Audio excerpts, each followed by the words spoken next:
Yay!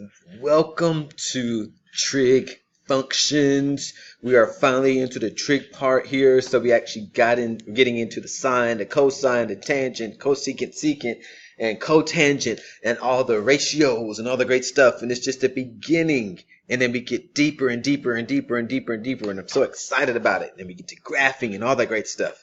So we're going to talk about here today just the trigonometric ratios in right triangles. So the sine, cosine, tangent, all that great stuff. All 6 of them. Now for this class, you only deal with 6 of them, but then there's all the other different types. Well, take that back. We're going to deal with also the inverses and all the great stuff of all of those. We're going to take a look at the graphs and all that. So it's going to be very fun. I think it's going to be very, very fun. And I know you guys are going to like it too. All right, so first off, we're going to deal with this triangle. So go ahead and draw the triangle out first.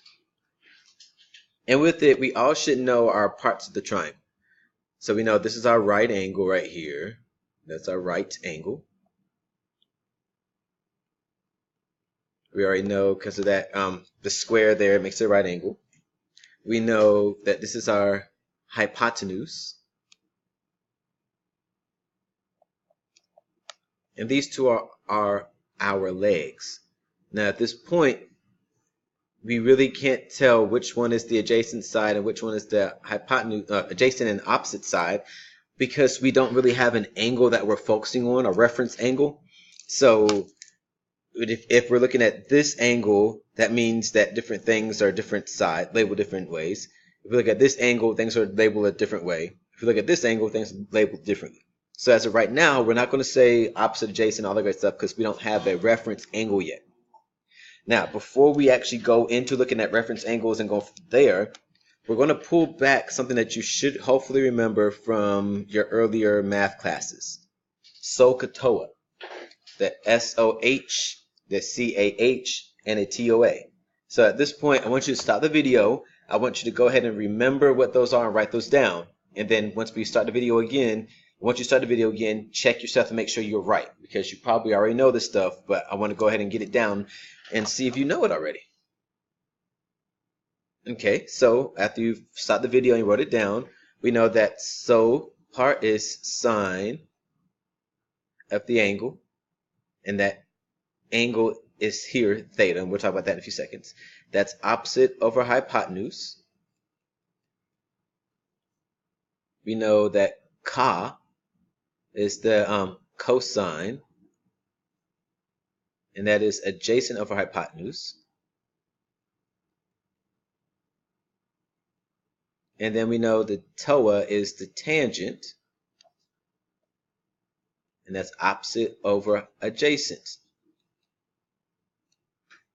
Now again here we know the hypotenuse is the longest side, so that way we were able to label that up top because we knew which one was the longest side. No matter what, doesn't matter which one is happening, what angle is referenced, that's always the hypotenuse because that is the longest side. Always. Okay, so once again here, each one of these symbols right here, you can see it one of two ways. You can see it like this, or you can see it like this. And this is called theta. So both of these here are theta. So you can say a circle with a line through it, or just like a curly Q. So like a circle and then a curly thingy. So either way you do it, it's the same thing. Now with this, theta is just an angle.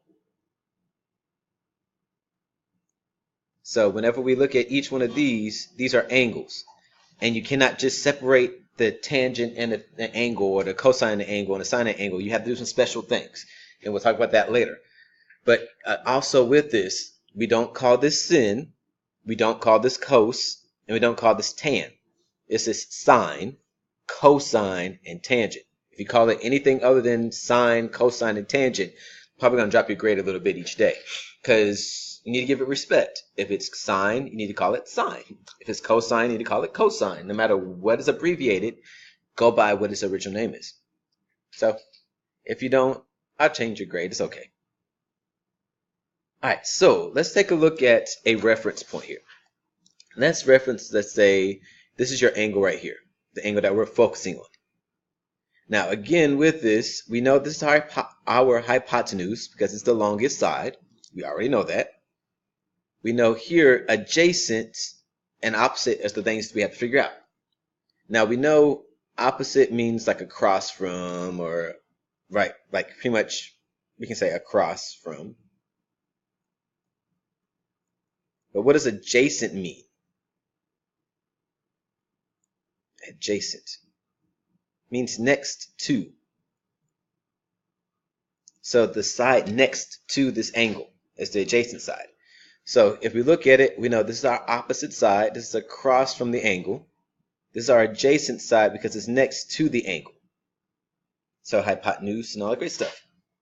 So when we deal with this and talk about our trig functions and everything, we're going to deal with Soh Cah Toa, adjacent of hypotenuse, opposite of hypotenuse, adjacent of hypotenuse, opposite over adjacent. Now with that, before we move on to the actual example here, I'm going to pull back something that hopefully you still remember how to do, which is Pythagorean theorem. Let me go and get rid of this right here. Go away, go away. It won't go away. Pythagorean theorem, which is a squared. Oh, Jesus, have mercy. That's a squared plus b squared equals c squared. And because we're dealing with a right angle, we can do Pythagorean theorem. So if we need to, we can pull that back into play here to find sides.